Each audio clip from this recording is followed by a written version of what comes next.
En entendant la pauvre femme de ménage jouer du piano, le millionnaire resta figé. C'était la même mélodie qu'il avait apprise à sa fille avant sa disparition. Dans les collines tranquilles à l'ouest de Lyon, cachées entre des rangées d'arbres centenaires et des jardins laissés à l'abandon, se dressait une imposante demeure du XIXe siècle, austère et majestueuse. C'était là que vivait Étienne Moreau, un homme que le monde avait autrefois connu comme visionnaire, philanthrope et génie des affaires, mais qui, depuis 8 ans, n'était plus qu'un fantôme reclus, réfugié dans sa propre forteresse. Âgé de 45 ans, il possédait encore l'élégance naturelle de sa jeunesse, bien que son visage soit marqué par l'absence et que ses yeux, autrefois si clairs, semblaient désormais voilés d'un chagrin permanent. Depuis la disparition de sa fille unique, Camille, à l'âge de 8 ans, Étienne s'était retiré du monde. Aucun scandale public n'avait éclaté, aucun appel médiatique désespéré. Seulement une enquête vite étouffée et des soupçons discrets murmurés dans les cercles mondains. Étienne n'en parlait jamais. Il s'était enfermé dans un mutisme presque religieux, brisant tous les liens avec sa vie d'avant, limitant ses interactions au strict minimum professionnel. Son immense maison, autrefois animée par des rires d'enfants, des réceptions élégantes et des mélodies de piano, n'était plus que silence, poussière et solitude. Chaque matin, à 7 heures précises, il descendait au rez-de-chaussée, prenait un café noir dans le grand salon, lisait les rapports de ses entreprises, puis disparaissait dans son bureau privé. Aucune décoration personnelle, aucune photo, aucun souvenir apparent ne venait troubler l'ordre glacial de son quotidien. Pourtant, dans le cœur de la maison trônait encore le vieux piano à queue noire, couvert d'un drap gris. Il était interdit à quiconque d'y toucher. Depuis le jour de la disparition de Camille, personne ne l'avait ouvert, personne n'avait osé même s'en approcher sans raison. La nuit, Étienne errait parfois dans les couloirs, les mains croisées derrière le dos, comme un spectre veillant sur un passé qu'il ne pouvait ni effacer, ni revivre. Il s'arrêtait souvent au pied de l'escalier, juste en face du salon, et fixait longuement la silhouette du piano, comme s'il espérait y entendre un écho, un murmure, un souvenir sonore. Mais la maison restait muette, tout comme lui. Son personnel était réduit à l'essentiel. Un majordome discret, 2 cuisiniers qui alternaient les jours, et une équipe de nettoyage en rotation constante pour ne pas briser le silence auquel il tenait tant. Étienne ne parlait à presque personne, répondait par gestes ou phrases brèves, et ne montrait jamais la moindre émotion. Certains murmuraient qu'il s'était transformé en statue vivante, figée dans le marbre de son deuil. Les rares objets personnels qu'il avait conservés étaient enfermés dans une pièce scellée, que personne ne nettoyait jamais, à l'exception d'Étienne lui-même, une fois par an. C'était l'ancienne chambre de Camille. Il y entrait seul au crépuscule, y restait des heures, parfois une nuit entière, et en ressortait sans dire un mot, le visage encore plus fermé qu'avant. Personne n'osait poser de questions. Malgré son retrait, Étienne continuait de diriger ses affaires d'une main ferme. Il était propriétaire de plusieurs sociétés dans les secteurs de la technologie, de l'immobilier et de l'énergie renouvelable. Ses décisions étaient redoutées et respectées. Mais tout était géré à distance, par visioconférence ou par courrier. Il ne quittait presque jamais sa propriété, sauf pour de rares réunions à Lyon, toujours de nuit, toujours dans des lieux choisis à l'avance et sécurisés. Ce mode de vie n'était pas une punition, mais une habitude installée, une routine construite pour ne pas sombrer. Étienne ne cherchait plus à comprendre le monde, il ne cherchait plus à s'y inscrire. Il vivait dans l'attente, mais sans espoir défini. Il conservait quelques objets appartenant à Camille, toujours rangés de manière méticuleuse. Une poupée de porcelaine aux cheveux blonds, un cahier de dessin avec des esquisses d'enfants et surtout une partition manuscrite. C'était la mélodie qu'il avait composée pour elle lorsqu'elle avait 5 ans.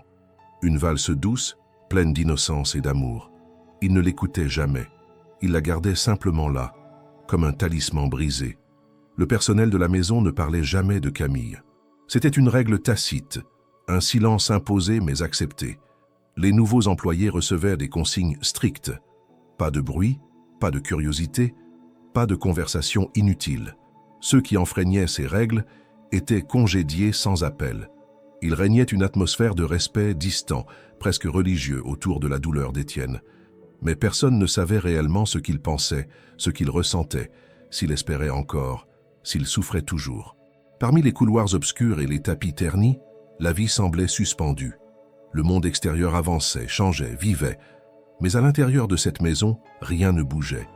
Le temps s'était arrêté au jour de la disparition de Camille.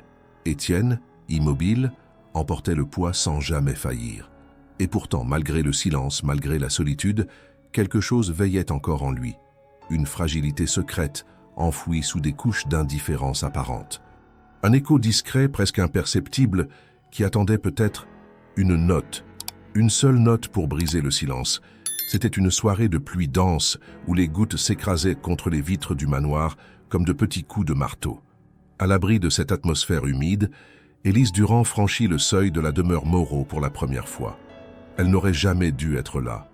Une substitution de dernière minute, un malentendu administratif, et la voilà affectée au service de nuit d'un lieu dont elle ne savait presque rien, sinon les rumeurs que les autres femmes de ménage partageaient entre elles, à voix basse, avec une fascination mêlée de crainte. Élise avait 24 ans. De taille modeste, les traits délicats, elle se distinguait moins par sa beauté que par une étrange retenue, une manière de se mouvoir dans le monde sans jamais vraiment s'y imposer. Orpheline depuis toujours, elle avait grandi dans des foyers successifs, où elle avait appris très tôt à ne rien attendre de personne, à survivre par discrétion, par docilité, en se rendant utile et invisible. C'était une jeune femme polie, ponctuelle, appliquée, mais que personne ne semblait vraiment remarquer. Et cela lui convenait très bien. Ce soir-là, elle pénétra dans le manoir avec une légère appréhension, mais aussi une curiosité silencieuse. Elle suivit les consignes du majordome sans poser de questions, observa les couloirs immenses, les tapis élimés, les meubles anciens aux coins recouverts de draps blancs.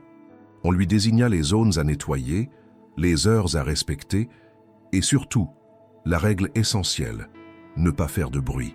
Étienne Moreau ne devait en aucun cas être dérangé. Élise hocha la tête, comme elle l'avait toujours fait. Pas de problème. Pendant plusieurs heures, elle travailla dans un silence quasi religieux. Le manoir semblait endormi, comme s'il respirait lentement sous les couches de poussière et de souvenirs. Vers minuit, alors qu'elle finissait de balayer le couloir principal, elle sentit une étrange attirance, presque instinctive, vers le grand salon. Elle y entra à pas feutrés, balaya rapidement la pièce du regard, et son attention fut happée par le piano. Noir, imposant, recouvert d'un tissu gris qui pendait tristement sur les touches. Quelque chose en elle se tendit. Elle n'avait jamais appris la musique. Aucun professeur, aucun cours, aucun accès à un instrument dans les foyers où elle avait vécu. Et pourtant, il y avait dans ce piano quelque chose de familier. Elle avança, hésitante, comme guidée par une mémoire que sa conscience n'avait jamais nommée. Lentement, presque en tremblant, elle souleva le drap, révélant les touches jaunies par le temps. Ses doigts effleurèrent l'ivoire, une note, puis une autre, et sans réfléchir, elle s'assit. Ce qui sortit du piano n'était ni maladroit ni hésitant. C'était une mélodie douce, profonde, d'une nostalgie saisissante. Élise ne comprenait pas ce qu'elle faisait. Ses mains bougeaient seules, guidées par une mémoire musculaire qui ne lui appartenait pas. La valse se déroulait avec une fluidité étrange, comme un chant endormi qui retrouvait soudain la voix. Chaque note semblait surgir d'un puits intérieur dont elle ignorait l'existence. Au même instant, dans l'escalier principal, Étienne s'arrêta net. Il était en train de descendre pour aller chercher un document dans son bureau, mais le son du piano l'avait figé. Une note, puis deux, puis la mélodie entière. Il sentit son cœur se comprimer, ses jambes vaciller. Ce n'était pas une coïncidence. Ce qu'il entendait, c'était sa composition, celle qu'il avait écrite pour Camille, assis à ce même piano, presque 20 ans auparavant. Il l'avait jouée des centaines de fois pour elle. Et depuis sa disparition, jamais plus. Et pourtant, maintenant, chaque note résonnait avec une justesse terrifiante. Il s'approcha lentement, sans faire de bruit, jusqu'à pouvoir entrevoir le salon par l'embrasure de la porte. Là, dans la pénombre, il vit la silhouette d'Élise, penchée sur le clavier, absorbée, les yeux mi-clos, comme en transe. Elle ne lisait aucune partition. Elle jouait de mémoire, d'un souvenir que, selon toute logique, elle ne pouvait pas avoir. Étienne sentit un vertige. Il s'accrocha à la rampe de l'escalier pour ne pas chanceler.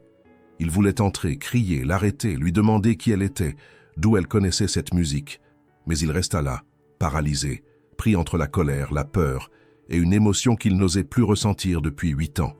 Le passé s'invitait dans son présent avec la violence d'un coup de tonnerre. Élise, elle, termina la mélodie comme on ferme les yeux après un rêve.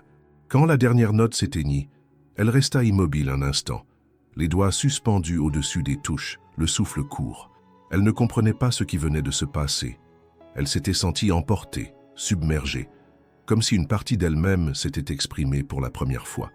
Elle recouvrit le piano avec soin, se leva et sortit de la pièce sans remarquer la présence d'Étienne. Celui-ci resta seul, pétrifié, les yeux fixés sur le piano, comme s'il venait de voir un fantôme.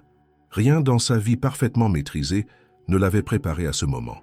Une jeune femme qu'il n'avait jamais vue, jouant une musique qu'il n'avait jamais partagée qu'avec sa fille disparue. Ce n'était pas une coïncidence. Cela ne pouvait pas l'être. Le lendemain, le manoir semblait aussi silencieux que les jours précédents. Pourtant, quelque chose en Étienne Moreau avait changé. Derrière son masque d'indifférence, une tension nouvelle agitait son esprit. Il avait à peine dormi. Toute la nuit, il avait repassé en boucle la scène de la veille. Les doigts d'Élise sur le clavier, les notes qu'il croyait à jamais enfouies, le ton précis, la cadence exacte de cette valse qu'il n'avait jamais révélée à personne d'autre que Camille. La mélodie ne quittait plus ses pensées. Elle s'était incrustée en lui comme une blessure rouverte, vibrante, impossible à ignorer. Étienne n'était pas homme à céder aux intuitions. Sa vie, ses affaires, ses décisions, tout obéissait à une logique froide, rationnelle, méthodique. Mais cette fois, quelque chose échappait à l'analyse. Comment une jeune femme inconnue, sans passé apparent, pouvait-elle reproduire avec une telle justesse une œuvre aussi intime? Cela défiait l'entendement, et Étienne n'acceptait pas de ne pas comprendre. Il décida de commencer par le début. Élise Durand. Elle avait été affectée au service de nuit à la suite d'un remplacement imprévu. Il convoqua le majordome, exigeant son dossier complet. L'homme obéit sans poser de questions, bien qu'étonné par l'intérêt soudain que son maître portait à une simple femme de ménage. Les documents furent posés sur le bureau d'Étienne 1 heure plus tard. Il les ouvrit sans précipitation méthodique. Le dossier était mince. Élise était née à Paris, mais les registres de naissance mentionnaient un abandon à la naissance. Elle avait été confiée à un orphelinat à l'âge de 3 jours, sans qu'aucun nom de parent n'apparaisse.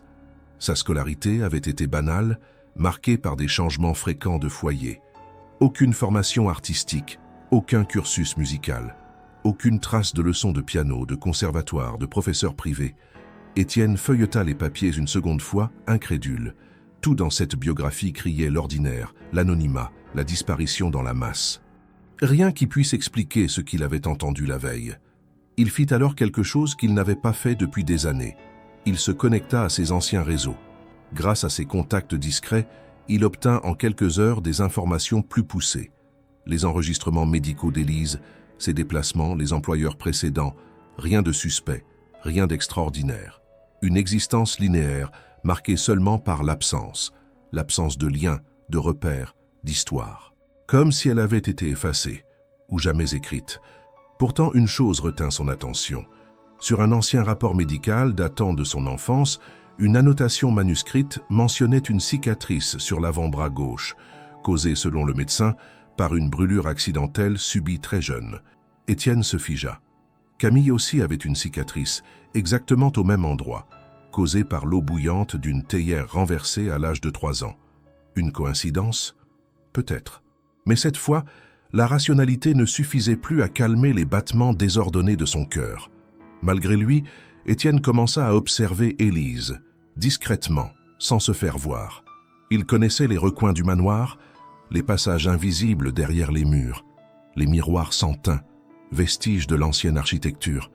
Il la suivait de loin, notait ses gestes, sa manière de se déplacer dans les pièces, de toucher les objets, de poser les yeux sur certains meubles. Elle semblait attirée instinctivement par des lieux précis. Le salon de musique, la bibliothèque, la serre à l'arrière du jardin. Des endroits que Camille adorait. Étienne sentait une tension grandissante.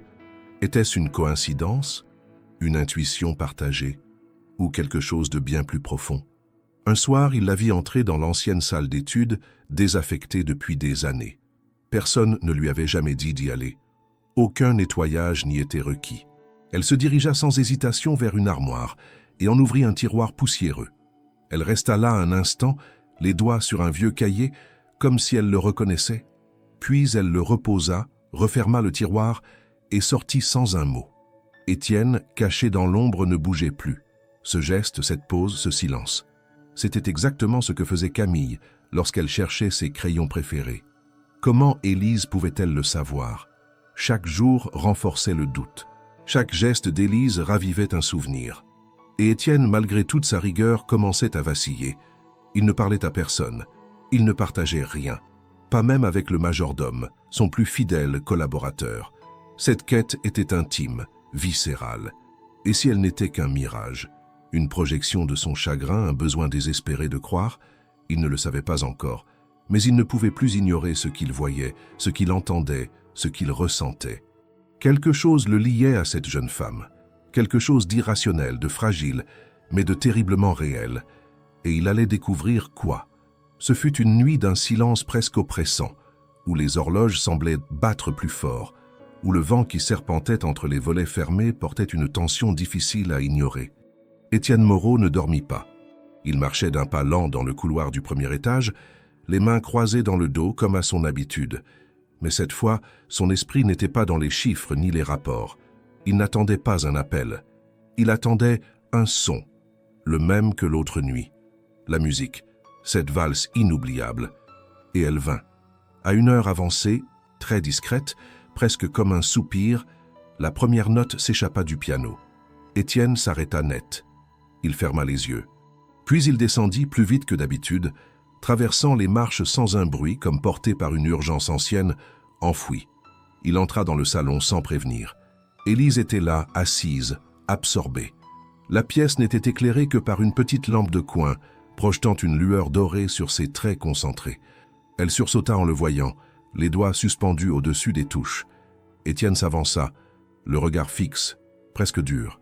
Il ne cria pas, mais sa voix était tranchante comme une lame. « Où avez-vous appris cette musique ?» Élise se redressa lentement, confuse, cherchant ses mots. Elle ne comprenait pas l'agressivité dans la voix de cet homme qu'elle n'avait pratiquement jamais vu d'aussi près. Elle balbutia, cherchant une réponse honnête, bien qu'elle-même n'en possédât pas vraiment. « Je ne sais pas. Je l'ai toujours connu. Je ne peux pas expliquer. » Étienne fit un pas de plus. « Toujours connu? Cette mélodie n'a jamais été publiée. Je l'ai composée moi-même, il y a plus de 20 ans, pour quelqu'un qui n'existe plus. Comment pouvez-vous la connaître ?» La panique se peignit brièvement sur le visage d'Élise, mais ce n'était pas de la peur. C'était un trouble profond, une gêne intérieure. Je l'ai dans la tête depuis que je suis toute petite. Elle vient parfois dans mes rêves. Je l'entends sans raison, comme si elle m'appelait. Je sais que c'est absurde. Je suis désolée. Je ne voulais pas. Elle se leva, prête à fuir la pièce, honteuse, les mains tremblantes. Mais Étienne n'avait pas l'intention de la laisser partir si facilement. Il posa une main sur le piano, son regard ne quittant pas celui d'Élise. Cette musique n'est pas un souvenir commun. C'est quelque chose d'intime, de personnel. Elle n'a jamais quitté cette maison. Alors expliquez-moi comment elle est entrée dans votre mémoire. Je ne sais pas. Je vous jure que je ne sais pas, monsieur Moreau, répondit-elle, les yeux brillants, sur le point de pleurer. Je ne me souviens pas de grand-chose de mon enfance. Juste des sons, des impressions, des choses qui ne font pas sens. Cette mélodie, elle fait partie de moi, depuis toujours. Je ne comprends pas pourquoi. Étienne la regarda un long moment sans rien dire. Il cherchait un indice dans son visage, une trace, un détail, quelque chose qui pourrait trahir une supercherie. Mais il ne vit rien d'autre qu'une sincérité désarmée. Et quelque chose d'encore plus troublant, une lueur dans son regard qu'il avait connu jadis, une lumière, fragile et familière. Il se détourna brusquement, comme s'il ne pouvait plus supporter cette possibilité. Il s'éloigna vers la fenêtre, regardant dehors où la pluie recommençait à tomber. Derrière lui, Élise resta immobile, silencieuse. Elle ne savait pas quoi faire, ni quoi penser. Tout en elle criait que quelque chose d'anormal venait de se produire, que cette rencontre n'était pas un hasard. « Vous pouvez disposer, dit-il finalement, sans se retourner. » Elle hocha la tête, incapable de formuler une réponse. Elle sortit de la pièce à pas feutrés comme elle était entrée.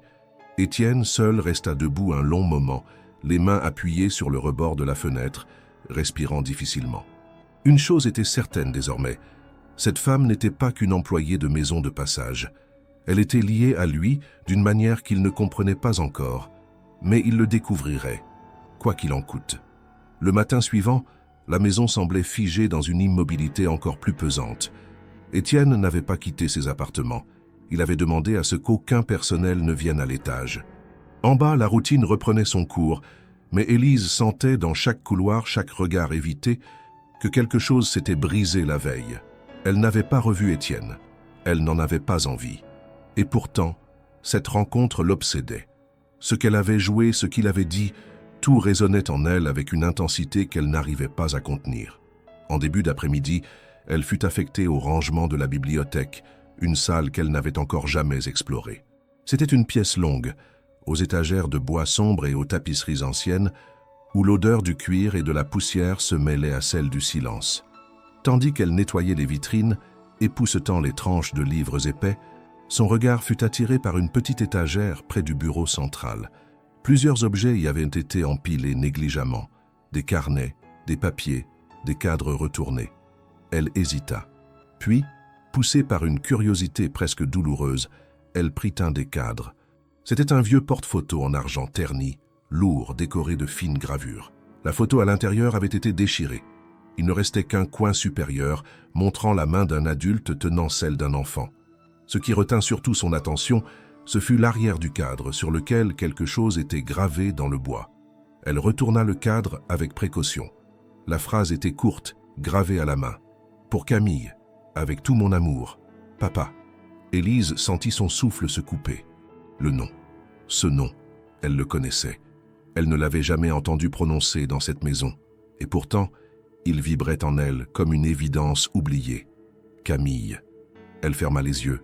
Le mot résonna dans sa tête, et puis, soudain, un écho lointain, un souvenir flou, un murmure sans voix, quelqu'un l'appelait ainsi, dans un rêve récurrent.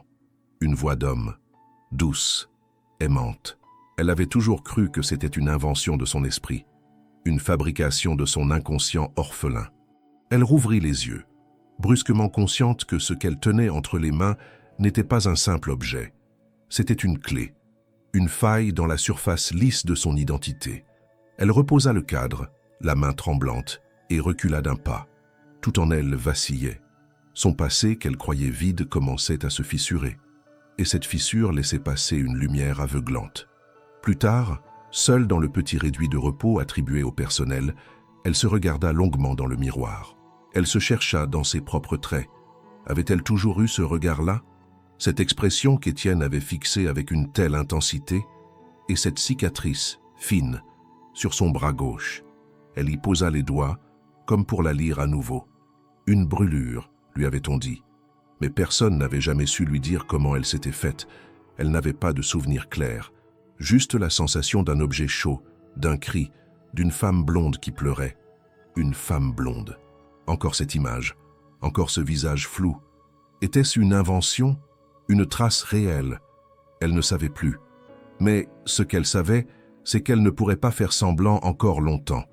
Il y avait en elle un trouble profond qui exigeait une réponse. Et cette réponse, elle le pressentait, ne pouvait venir que d'Étienne. Elle passa le reste de la journée en silence, accomplissant ses tâches sans dire un mot, les pensées agitées, la gorge serrée. Lorsqu'elle termina son quart, elle monta discrètement vers le salon, s'arrêta devant le piano et resta debout, immobile. Elle n'osa pas jouer.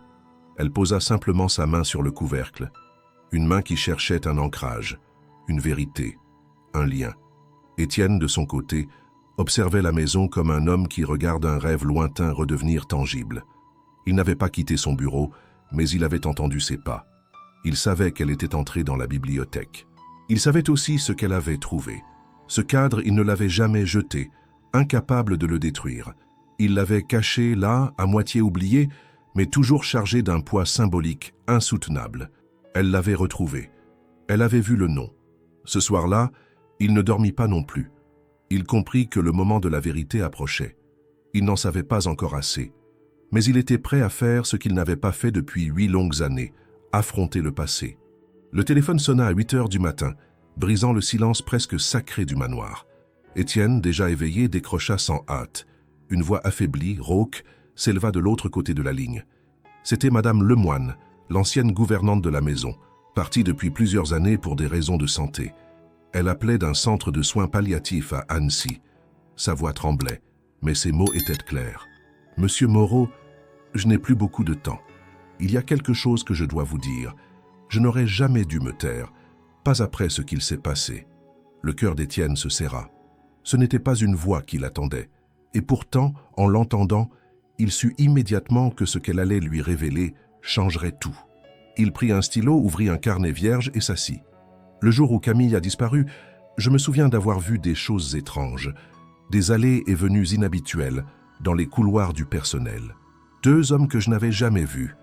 On m'a dit qu'ils étaient des électriciens, mais je ne les ai jamais vus travailler. Et surtout, une femme brune, élégante, que j'ai croisée dans l'aile des enfants. Elle n'avait rien à y faire. Elle n'était pas du personnel. Étienne ne disait rien. Il notait tout, les mâchoires crispées. J'ai voulu vous prévenir, mais ce même jour, j'ai été convoqué par votre frère, Charles. Il m'a dit que tout était sous contrôle, que je devais garder le silence pour le bien de la famille. Il m'a menacé de me faire renvoyer, de salir mon nom si je parlais. J'étais jeune, j'avais peur. Je n'ai rien dit. Mais j'ai toujours soupçonné qu'on vous avait menti, que Camille n'avait pas simplement été enlevée, qu'elle avait été donnée. Un silence lourd suivit ces paroles. Étienne n'arrivait pas à respirer. Il ferma les yeux, essayant de garder le contrôle.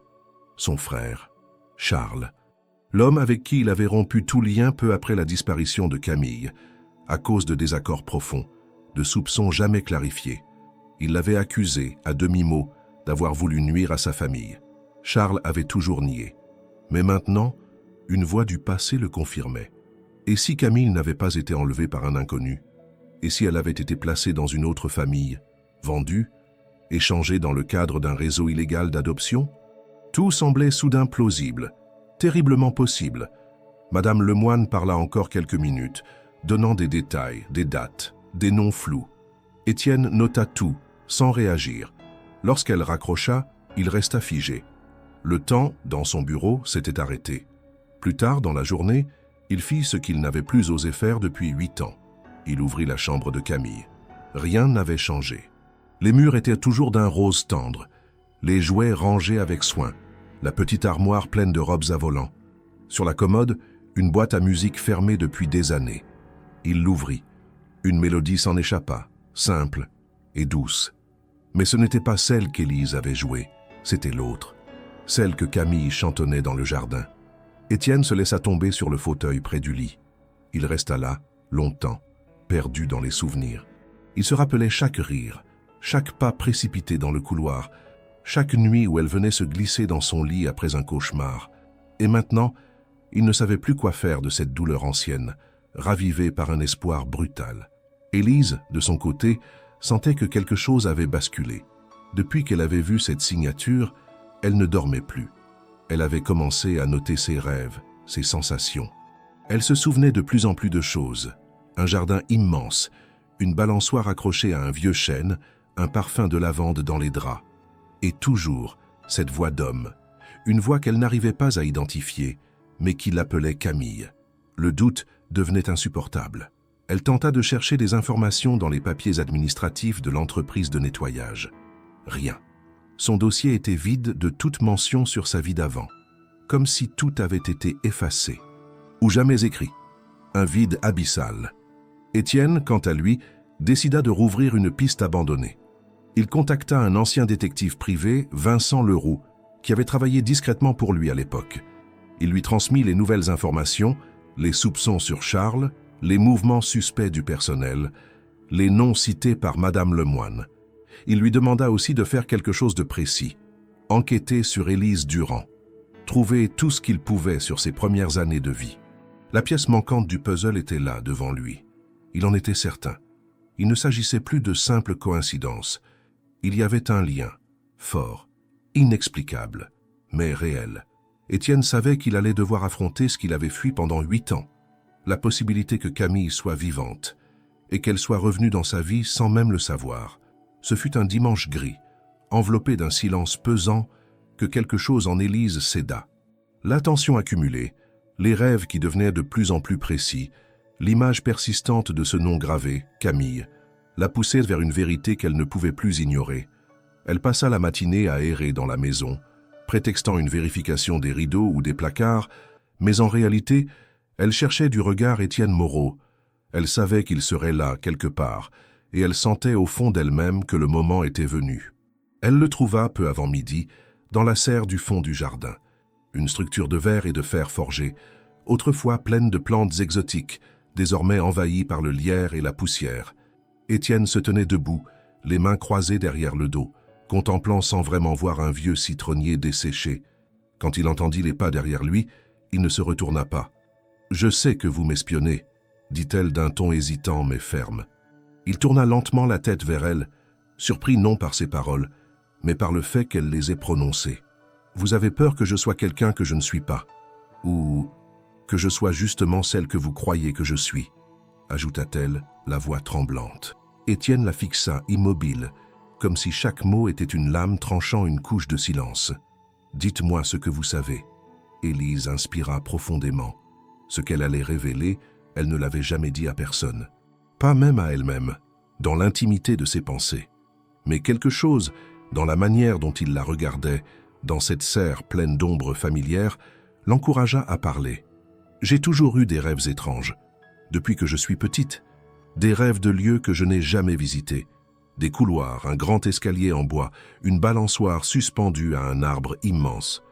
Une femme qui pleure, et une voix qui m'appelle « Camille ». Elle s'interrompit, surveillant sa réaction. Étienne ne bougea pas. Il ne cligna même pas des yeux. Je croyais que c'était des inventions de mon esprit, des manques, des images floues que mon cerveau avait créées pour combler le vide. Mais depuis que je suis ici, tout est différent. Je reconnais des choses, des objets, des parfums, le piano, cette mélodie. Je ne peux pas l'expliquer, mais c'est comme si je connaissais cette maison, comme si elle avait été la mienne. Elle détourna les yeux, submergée par une émotion trop forte. « Et cette cicatrice ?» reprit-elle doucement en remontant sa manche. « Je l'ai depuis toute petite.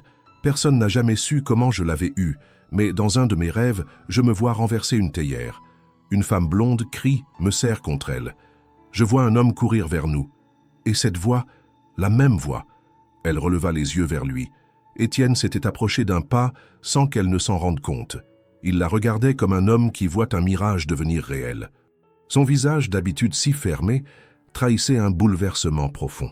« Vous souvenez-vous de son visage ?» demanda-t-il, presque à voix basse. « Non.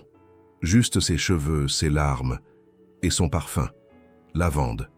Comme les draps de ma chambre ici. » Un silence profond suivit. Ni l'un ni l'autre n'osait rompre ce fragile équilibre. Étienne s'assit sur un banc en fer rouillé, le regard perdu. Camille avait une cicatrice comme celle-là. Elle s'est brûlée à 3 ans. La théière, le cri. Tout ce que vous décrivez s'est passé ici. Élise ferma les yeux. Elle sentit une larme rouler sur sa joue, mais elle ne la chassa pas. C'était comme si elle pleurait un souvenir retrouvé, un fragment d'identité. « Je ne suis sûre de rien », murmura-t-elle, « mais je sens que je ne peux plus fuir ces images, ni ces sensations. » Étienne la fixa encore un moment, puis il se leva lentement. Il posa une main sur son épaule, un geste d'une pudeur immense, mais chargé de sens. Moi non plus. Ils restèrent là un instant, dans cette serre oubliée, entourée par les feuilles mortes et les souvenirs en sommeil. Le lien était là, palpable, mais il leur manquait encore la clé. Ce fut dans l'obscurité du sous-sol que la vérité commença enfin à émerger. Étienne, hanté par les paroles d'Élise, rouvrit une porte qu'il avait laissée fermée pendant presque une décennie. Il descendit les marches grinçantes menant à l'ancienne cave d'archives, une pièce enterrée sous la maison, accessible uniquement par un escalier étroit dissimulé derrière un panneau coulissant dans la bibliothèque. Peu de gens en connaissèrent l'existence. Lui seul en détenait encore la clé. Le sous-sol était frais, silencieux, rempli de caisses scellées, de dossiers en carton brun, d'objets que la famille avait rangés autrefois pour les oublier. Il passa sa main sur les étiquettes effacées jusqu'à ce que ses doigts s'arrêtent sur une boîte marquée d'un mot unique, écrit de sa propre écriture, « Camille ». Il la sortit, la posa sur une table et l'ouvrit avec une lenteur presque sacrée. À l'intérieur, tout semblait intact. Des cahiers de coloriage, une petite robe à fleurs pliée avec soin, une photo jaunie de Camille à l'âge de 4 ans, souriante, tenant sa poupée favorite. Et au fond, une liasse de documents plus épais. Des dossiers médicaux, des courriers adressés à son épouse, Solène, avant sa mort, ainsi que plusieurs lettres restées non ouvertes. Mais ce fut un petit carnet rouge qui attira immédiatement son attention. Il le reconnut aussitôt. C'était le journal de Solène que les médecins avaient confisqué durant ces dernières semaines à la clinique lorsqu'elle sombrait dans la dépression après la disparition de leur fille. Il l'avait cru perdue. Il l'ouvrit les mains tremblantes. Les premières pages étaient confuses, remplies de fragments de phrases, de pensées chaotiques. Mais au milieu du journal, une série d'entrées précises, datées juste avant la disparition de Camille, le glaça.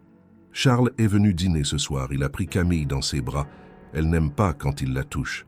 Il m'a encore parlé de son projet d'adoption privée. Je ne veux pas en entendre parler. Étienne doit savoir. Mais il est si préoccupé par ses affaires. J'ai peur, quelque chose se trame, je le sens. Camille n'est pas en sécurité. Le sang d'Étienne se glaça. Il continua à lire, chaque phrase creusant un peu plus la faille dans ses certitudes. Puis il trouva un passage encore plus inquiétant. Si un jour quelque chose m'arrive, si Camille disparaît, qu'on retrouve ce carnet. Elle a une cicatrice sur le bras gauche, une toute petite marque. Elle déteste le miel. Elle rêve d'un cheval blanc. Elle connaît par cœur la valse d'Étienne. C'est lui qui l'a composée pour elle. C'est notre lien.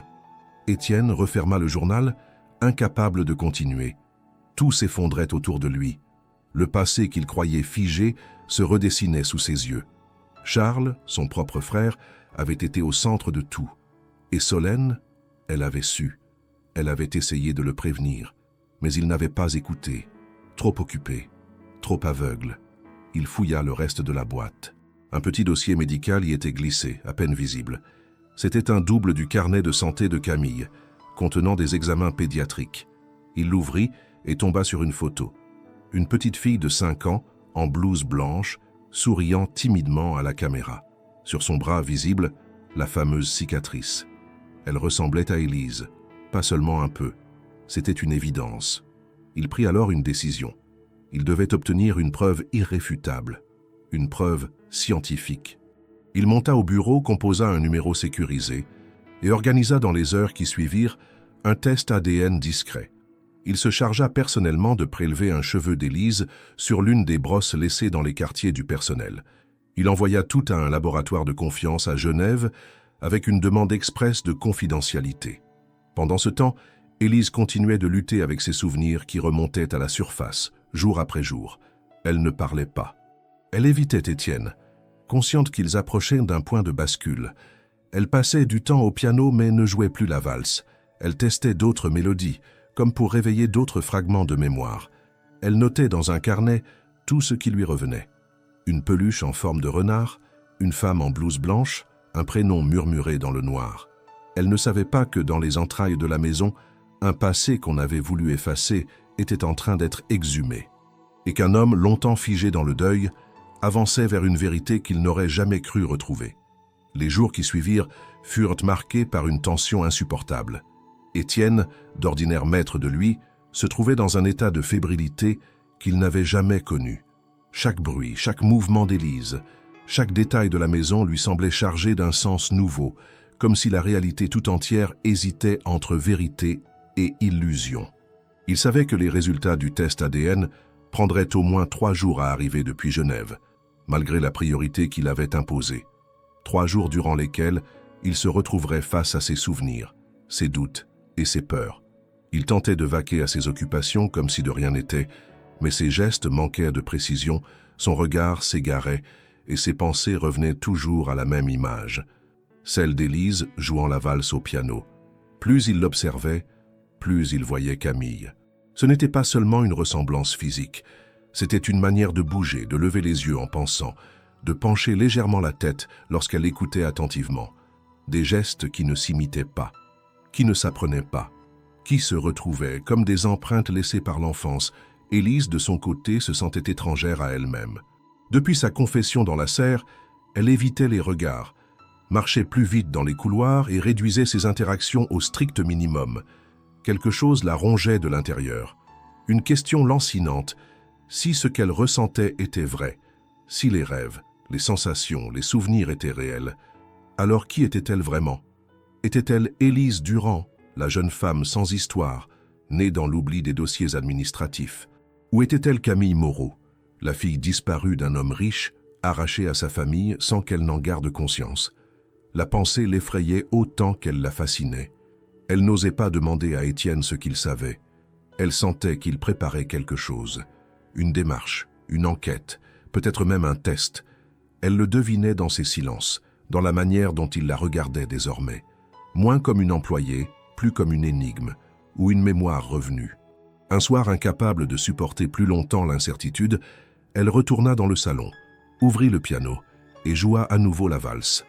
Cette fois, elle la joua en regardant droit devant elle, sans fermer les yeux. Étienne entra sans bruit et resta à l'encadrement de la porte. Il ne dit rien. Lorsqu'elle termina, elle referma lentement le couvercle. « C'est vous qui l'avez composé » demanda-t-elle enfin, la voix calme. « Oui » répondit-il simplement. « Pour elle » Il hocha la tête. Puis après un silence, « Pour ma fille, Camille » Elle ne répondit pas. Mais elle ne détourna pas non plus le regard. Ils restèrent ainsi, face à face, dans un échange muet que ni les mots ni le temps n'osaient troubler. Quelque chose était en train de se tisser entre eux, quelque chose d'irréversible. 2 jours plus tard, la lettre arriva. Une enveloppe scellée, sobre, marquée de la discrète mention du laboratoire de Genève. Étienne la reçut en fin d'après-midi, alors qu'il était seul dans son bureau. Il la fixa longuement avant de l'ouvrir. Ses mains tremblaient. Il n'avait pas peur de la vérité. Il redoutait simplement ce que cette vérité allait exiger de lui. Le résultat était sans équivoque. Compatibilité génétique, 99,9%. Élise Durand était biologiquement la fille d'Étienne Moreau. Le monde se renversa en un instant. Tous les doutes, les pressentiments, les indices flous devinrent soudain clairs comme de l'eau pure. Camille était là, vivante, devant lui, depuis des semaines, et il ne l'avait pas reconnue. Il s'était protégé de cette vérité, trop douloureuse, trop inconcevable. Il referma l'enveloppe, la posa sur le bureau et s'effondra dans le fauteuil. Il resta là, la tête entre les mains, incapable de pleurer. Le choc était trop profond. Ce n'était pas une joie pure. C'était un ouragan de sentiments mêlés, soulagement, culpabilité, émerveillement, peur. Il l'avait retrouvée, mais elle avait grandi sans lui. 8 années de vide, de questions, de douleurs qu'elle avait portées seule, sans savoir. Pendant des heures, il ne bougea pas. Il repassait en boucle des souvenirs d'elle, enfant, la voix de Solène, leur rire, et maintenant, le visage d'Élise se superposant à celui de Camille, créant un portrait parfait, inévitable. Il savait qu'il ne pourrait plus garder cela pour lui. Il lui devait la vérité. Étienne ne dormit pas cette nuit-là. La lettre du laboratoire était restée sur le bureau, bien en vue, comme une pièce à conviction dans un procès intérieur dont il ne connaissait pas encore le verdict. Il la relut plusieurs fois, à la lumière de la lampe de bureau, comme pour s'assurer que les mots ne changeraient pas, que le pourcentage ne s'effacerait pas. 99,9%. Une vérité mathématique, froide, définitive. Élise Durand était Camille Moreau. Au matin, il se leva tôt, descendit dans le jardin et marcha longuement sans direction précise. Le ciel était bas, la brume collait aux haies et les feuilles humides crissaient sous ses pas. Chaque recoin du domaine lui rappelait Camille enfant. Là, elle courait après les libellules. Là, elle avait chuté en trottinette et s'était relevée en riant. Et maintenant, cette même personne, devenue femme, marchait dans les mêmes couloirs, touchait les mêmes meubles, jouait la même musique. Mais elle ne savait pas. Élise, de son côté, ressentait en elle un malaise grandissant. Elle voyait Étienne changer, devenir plus absent, plus inquiet. Il l'évitait maintenant, comme s'il avait peur d'un regard, d'un mot, d'un moment de trop. Elle sentait que quelque chose s'était produit, une vérité qu'on lui cachait. Elle le devinait dans la tension de ses gestes, dans la manière qu'il avait de s'interrompre au milieu d'une phrase ou de quitter une pièce dès qu'elle y entrait. À la fin de la journée, elle ne put plus le supporter. Elle le trouva dans la bibliothèque, debout devant une étagère, les mains croisées derrière le dos. « Qu'est-ce qui se passe » demanda-t-elle. Il ne répondit pas immédiatement. Il tourna la tête lentement vers elle, comme s'il savait que ce moment viendrait mais ne s'était jamais préparé à l'affronter. Il marcha vers le bureau, ouvrit un tiroir et en sortit l'enveloppe. Il la lui tendit sans un mot. Élise la prit, hésitante, puis lut le document. Elle sentit le sol se dérober sous ses pieds. Elle relut le pourcentage. 1 fois, 2 fois, puis leva les yeux vers Étienne, incapable de parler. « C'est vous » souffla-t-elle.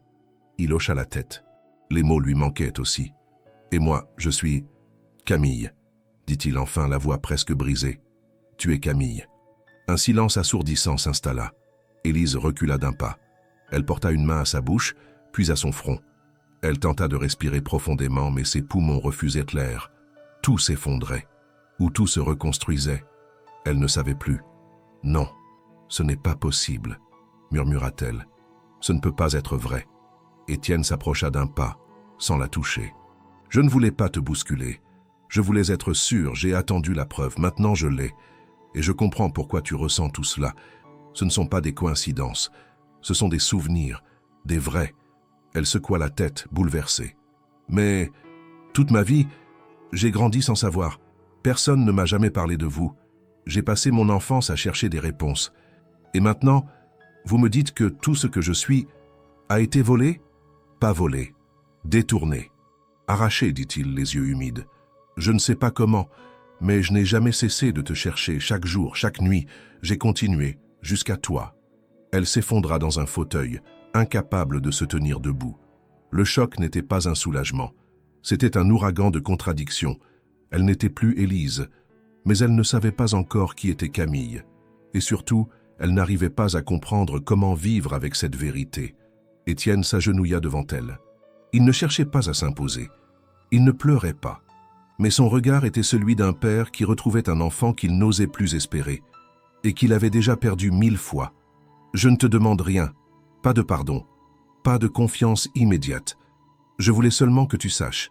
Le reste viendra si tu le décides. » Elle ne répondit pas. Elle resta là, figée, une larme glissant sur sa joue. Elle avait l'impression que son passé lui explosait au visage, que toute son identité se décomposait pour laisser place à une vérité trop grande pour elle. Ce soir-là, chacun dormit de son côté, mais aucun ne dormit réellement. Ils étaient là, à quelques murs de distance, reliés par le sang, la musique et une absence de 8 années qui ne se comblerait pas d'un simple mot. Le lendemain matin, le manoir était plongé dans une torpeur plus profonde qu'à l'accoutumée. Aucun bruit de pas, aucun échange dans les couloirs. Même les horloges semblaient marquer le temps avec hésitation. Étienne n'était pas descendu pour son café habituel, et Élise était restée dans sa chambre, les rideaux tirés, assise sur le lit, le regard vide. Entre eux, un silence lourd s'était installé, non pas fait d'ignorance, mais de la masse écrasante d'une vérité trop fraîche, trop brûlante. Pour la première fois depuis longtemps, Étienne ressentait de la peur, pas celle de perdre, mais celle de ne pas savoir reconstruire. Comment parler à une fille qu'il avait perdue si tôt et retrouvée dans un corps d'adulte qu'il ne connaissait pas? Comment effacer les années de vide, de douleur, de silence, pour faire place à une relation qui avait été interrompue brutalement, sans adieu, sans au revoir? Il avait la vérité, mais la vérité, il le comprenait maintenant, ne suffisait pas. Il resta des heures dans le petit salon secondaire, celui où Camille aimait dessiner enfant. Il rouvrit le tiroir où elle cachait ses feutres. Tout y était encore, les dessins naïfs, les papiers froissés, les gribouillis de licornes et de châteaux. Il les toucha, les regarda longuement, en silence. Il se sentait à la fois père, étranger et survivant. Élise, de son côté, avait tenté de fuir cette vérité. Elle avait voulu sortir du domaine, reprendre le bus, aller n'importe où. Mais quelque chose l'avait retenue. Une sensation étrange, viscérale, que malgré le choc, elle ne pouvait pas simplement partir.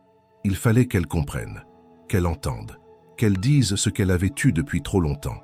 Elle descendit lentement, cherchant Étienne. Elle le trouva enfin dans ce salon oublié. Il leva les yeux vers elle lorsqu'elle entra mais ne dit rien. Elle s'assit face à lui. Le silence dura encore. Puis, doucement, sans se regarder, ils commencèrent à parler. « J'ai toujours cru que je n'avais jamais existé pour quelqu'un, dit-elle. Et moi, j'ai toujours cru que je t'avais perdu pour toujours. » Leur voix était calme, presque brisée. Aucune ne cherchait à accuser l'autre. Ils énoncèrent les faits, comme on dévoile des blessures anciennes. « Mon enfance a été un vide, poursuivit-elle. Je me souviens d'orphelinats froids, de visages sans nom, d'adultes qui changeaient sans prévenir. Personne ne m'appelait jamais Camille. Mais ce nom, je l'entendais dans mes rêves, encore et encore. Étienne baissa les yeux. Je n'ai pas su te protéger. J'ai été absent, trop occupé, trop sûr que rien ne pouvait arriver. Et puis, quand c'est arrivé, j'ai tout fermé, tout coupé. Je ne voulais plus rien ressentir, je pensais que c'était la seule manière de survivre. Elle hocha la tête. Elle comprenait. Elle ne l'excusait pas. Mais elle comprenait, car elle-même avait vécu dans une forme de repli similaire. Le monde lui avait toujours semblé étranger, jusqu'à cette maison, jusqu'à cette musique. Quand j'ai joué cette mélodie, je ne savais pas pourquoi mes doigts la connaissaient. Mais maintenant, je crois que c'était toi qui l'avais laissée en moi, même sans le vouloir. Étienne leva les yeux. Il ne pleurait pas, mais dans son regard, une lueur nouvelle brillait, une lueur de reconnaissance. J'avais composé cette valse pour que tu t'endormes plus vite. Tu étais une enfant de nuit. Tu faisais des cauchemars. Je voulais t'en protéger. Je fais encore des cauchemars, murmura-t-elle. Un silence douloureux s'installa à nouveau. Puis elle reprit. Je ne sais pas si je peux t'appeler papa. Ce mot, je ne l'ai jamais utilisé. Il me semble étrange dans ma bouche. Mais je sais que je ressens quelque chose. Un lien, une présence. Il se leva lentement, marcha vers la fenêtre, sans tourner le dos complètement. Il parla à voix basse. « Je ne veux pas forcer quoi que ce soit. Pas de titre, pas de promesse. Juste une possibilité, celle de recommencer. Pas là où on s'est arrêté, mais là où on se retrouve. » Elle se leva aussi, s'approcha. Elle ne le toucha pas, mais elle s'arrêta près de lui, à un souffle. « Moi aussi je veux essayer, je ne sais pas comment, mais je veux. » Ils restèrent là, côte à côte, regardant le jardin où les feuilles commençaient à tomber. C'était la première fois qu'ils partageaient un espace sans être séparés par la peur ou le doute. Un espace de parole, de mémoire et d'espoir. Le lendemain de leur conversation, la maison sembla respirer autrement. Le silence n'avait pas disparu, mais il était devenu plus doux, moins pesant, comme si les murs eux-mêmes comprenaient qu'un passage invisible avait été franchi. Rien n'avait été dit de définitif, aucune promesse n'avait été faite, mais quelque chose avait changé. Une fracture ancienne commençait lentement à se refermer. Étienne, fidèle à sa discrétion, ne bouleversa pas les règles de la maison. Il n'imposa rien.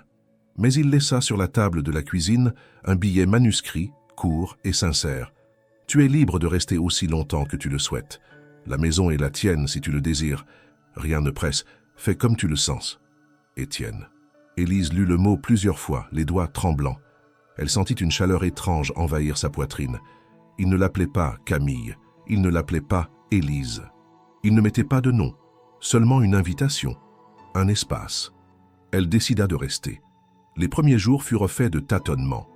Ils se croisaient dans les couloirs, échangèrent quelques mots simples. « Bonjour, tu as bien dormi? As-tu besoin de quelque chose ?» Il n'y avait pas encore d'élan affectif, mais la distance s'estompait. Étienne, plus attentif qu'auparavant, proposa de faire restaurer le piano, mais Élise refusa. Elle voulait qu'il reste tel qu'il était, avec ses touches usées, ses légères dissonances. C'était lui, avec ses failles, qui racontait leur histoire. Un matin, alors qu'elle jouait seule, Étienne entra discrètement dans le salon. Il resta debout derrière elle, écoutant. Lorsqu'elle s'arrêta, elle tourna la tête vers lui. « Tu veux apprendre ?» lui demanda-t-elle. Il sourit, presque timidement. « C'est moi qui t'ai appris autrefois, mais j'ai tout oublié. »« Alors, on recommence, » dit-elle. À partir de ce jour, ils commencèrent à passer du temps ensemble. Pas en père et fille, pas encore, mais comme deux survivants, apprenant à se connaître. Ils marchèrent dans le jardin, parlèrent de musique, de souvenirs flous. Étienne montra à Élise les lettres de Solène, les dessins d'enfants qu'il avait conservés. Élise, en retour, partagea des bribes de son enfance en foyer, les lectures qui l'avaient marquée, les nuits où elle rêvait d'un cheval blanc et d'un parfum de lavande. Étienne, voyant en elle la force qu'il avait cru perdue, proposa un projet. Il voulait financer un programme musical pour enfants défavorisés dans les quartiers nord de Lyon, un lieu où des jeunes pourraient apprendre le piano, la composition, l'écoute. Il demanda à Élise si elle voulait en être la fondatrice, la guide, la voix. Elle accepta, non pas pour fuir son passé, mais pour lui donner un sens. Elle choisit même de reprendre son prénom d'origine, Camille, tout en gardant Élise comme second prénom. Elle voulait honorer les deux parts d'elle-même, celle qui avait souffert et celle qui renaissait. Ils commencèrent à aménager une aile du manoir pour les cours. Camille, patiente et passionnée, se découvrit une aptitude naturelle à enseigner. Les enfants l'écoutaient avec admiration. Elle leur transmettait plus que des notes. Elle leur offrait un refuge, une voix, une chance. Étienne assistait parfois aux cours depuis l'embrasure de la porte. Il ne disait rien. Il observait. Et dans ses yeux brillait une fierté silencieuse, profonde. Il ne cherchait pas à la diriger. Il la laissait être. Et cela suffisait. Un jour, alors qu'il terminait l'installation de la salle de concert, Camille s'arrêta et le regarda longuement. « Est-ce que tu crois qu'on peut vraiment tout recommencer ?» demanda-t-elle. Il s'approcha, posa doucement une main sur son épaule. « Non, mais on peut continuer autrement, et parfois c'est encore plus beau. » Elle sourit. Pour la première fois, sans peur, sans incertitude, ce n'était pas une fin, ce n'était pas un retour en arrière, c'était une première note, la promesse d'une musique encore à écrire. Les préparatifs avaient duré des semaines. La salle de concert, aménagée dans l'ancien salon principal du manoir, avait été transformée avec soin. Les murs repeints, les boiseries restaurées, les vieux fauteuils d'époque replacés. Rien de clinquant, rien de luxueux, juste l'essentiel porté par une élégance discrète, à l'image de ce que Camille était devenue. Ce concert, elle ne l'avait pas envisagé comme un événement mondain, ni comme une revanche. C'était un hommage, un pont entre deux existences, entre deux silences. Le jour venu, le soleil couchant baignait le domaine d'une lumière chaude, dorée, qui semblait bénir chaque feuille, chaque pierre. Des enfants riaient dans le jardin, invités spéciaux du projet musical qu'elle avait fondé. Des voisins, des anciens collègues de Solène, quelques journalistes triés sur le volet, tous étaient venus assister à ce moment qu'on disait exceptionnel sans savoir vraiment pourquoi. Étienne, fidèle à son habitude, était resté en retrait. Il n'avait pas voulu s'asseoir au premier rang. Il entra discrètement, peu avant le début, et s'installa dans l'ombre, au fond de la salle, près d'une colonne. Il voulait la voir, l'entendre, sans interférer, sans troubler ce qu'elle avait construit. Camille apparut sur scène, vêtue d'une robe sobre, ses cheveux relevés, ses yeux calmes mais brillants d'émotions contenues. Elle ne parla pas. Elle s'inclina simplement, puis s'assit au piano. Un silence profond s'installa comme un souffle suspendu, et elle commença à jouer. Ce n'était pas une simple pièce, c'était la pièce, la valse, celle qu'Étienne avait composée pour elle, que ses doigts d'enfant avaient appris, que ses souvenirs enfouis avaient conservé. Elle la joua avec une sensibilité nouvelle, plus lente, plus grave, comme si chaque note portait le poids de son histoire. La salle, entière, retenait son souffle. Étienne, dans l'ombre, sentit ses yeux se mouiller. Ce n'était pas seulement la musique, c'était ce qu'elle représentait, la mémoire retrouvée, la filiation restaurée, le pardon implicite. Il ne pensait pas à tout ce qu'il avait perdu, il regardait ce qu'il avait retrouvé. Lorsque les dernières notes s'évanouirent, un silence ému persista. Puis les applaudissements éclatèrent. Pas une ovation spectaculaire, mais un hommage sincère, profond. Camille se leva, salua encore et sortit sans cérémonie. Elle le rejoignit dans le jardin, loin des regards. Il était là, debout, les mains croisées dans le dos, comme toujours. « Tu l'as entendu ?» demanda-t-elle. « Chaque note, » répondit-il. Elle sourit. Puis, après une pause, « C'était pour toi. » Il tourna lentement la tête vers elle. Leurs regards se croisèrent. Il n'y avait plus de peur, plus de doute, juste une certitude tranquille. « Et toi ?» murmura-t-il. « Tu es pour moi, chaque jour. » Elle s'approcha, le serra dans ses bras. Ce fut la première fois depuis leur séparation qu'ils se touchèrent vraiment. Pas un contact de surface, une étreinte, pleine, réparatrice. Une étreinte que ni le temps, ni l'absence, ni les blessures n'avaient pu empêcher. La nuit tomba sur le manoir, les lumières s'éteignirent une à une. Mais dans le cœur de la vieille maison, la musique résonnait encore, non plus comme un souvenir douloureux, mais comme une promesse tenue, celle que, malgré tout, on peut se retrouver.